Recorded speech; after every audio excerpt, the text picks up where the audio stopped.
Here is Courtney with the throw. How precise are polls really?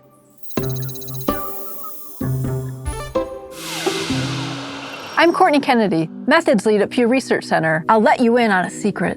Even the best pollsters need some wiggle room when it comes to sharing results. That wiggle room has a name, the margin of error. In polling, the margin of error is the range within which the true answer likely falls. If a poll finds 70% of Americans support policy X and the margin of error is plus or minus 3 points, then the poll is saying the actual number is probably somewhere between 67 to 73%.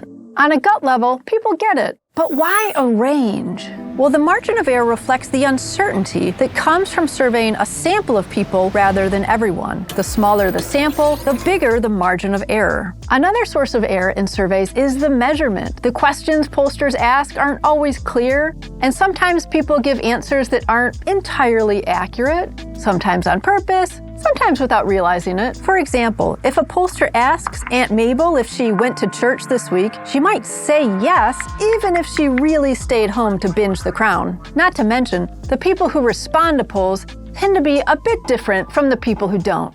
So what does that mean for reading a poll?